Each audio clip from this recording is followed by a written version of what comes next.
This has got nothing to do with Mr. Swan. You know the We're not leaving though.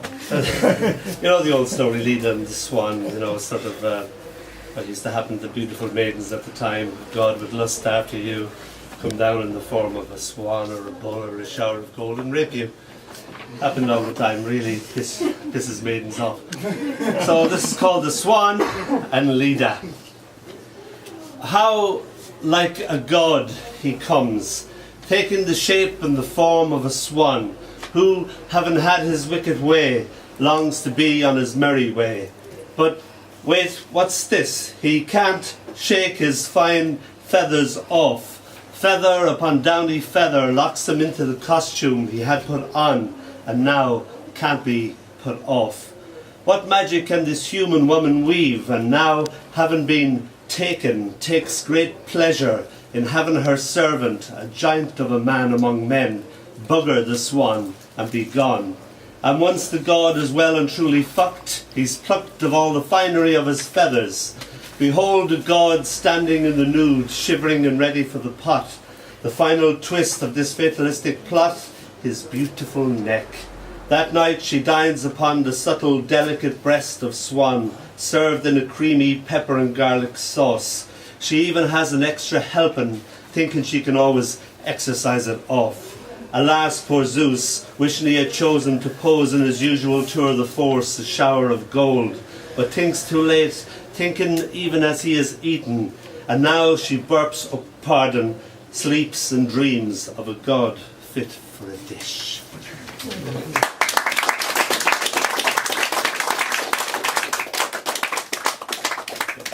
Back to matters more near the heart. This is called the Starry Night.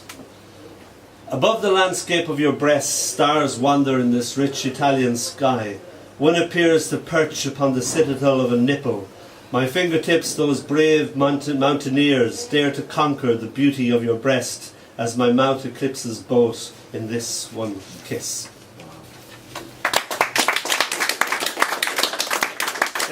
Starry, starry night. This is called the night and all its stars.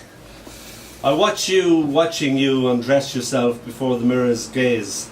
Here a couple of a breast gently appears, all the curves of womanhood, the almost audible gasp of the glass, you vanishing from its sight into the darkness beyond, out of the moonlight's grasp, coming to the yearning of my pining vice, your fallen summer dress, the white foam of your underclothes, the night and all its stars, cicadas and fireflies, held perfectly still in the mirror's memory.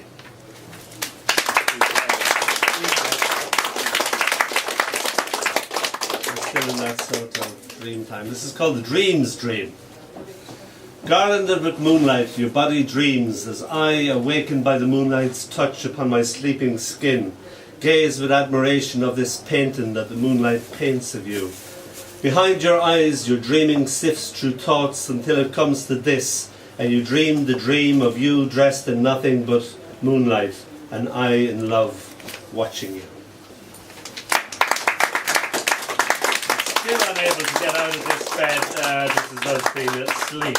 This is us falling asleep into the dead. It's called Bookends. See how sleep has laid them out, each the perfect symmetry of the other, joined at the base of the spine, souls touching souls. Two wrought iron genuflecting angels, perfect bookends.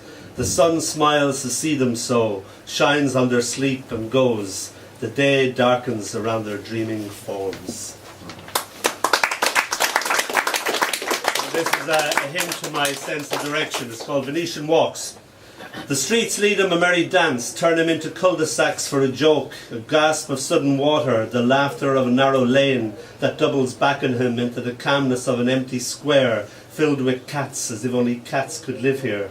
As they stare intently at this intruding human, and there a half-forgotten, half-remembered street jumps over water in a single bridge, leading him back to where he thinks he was once before, once or twice. Chases, streets shout to his feet, as the sun, in on the joke, stupid silly for an Irish bloke, stains the armpits of his once crisp clean shirt, until finally he arrives by chance, it would appear, as he gulps down not one or two or three ice-cold beers. The The streets resting now, sleeping in sunlight and shadows, like a faithful dog, waiting for my feet to appear, and the game of me finding where I am supposed to be plays itself out once again for the streets amusement.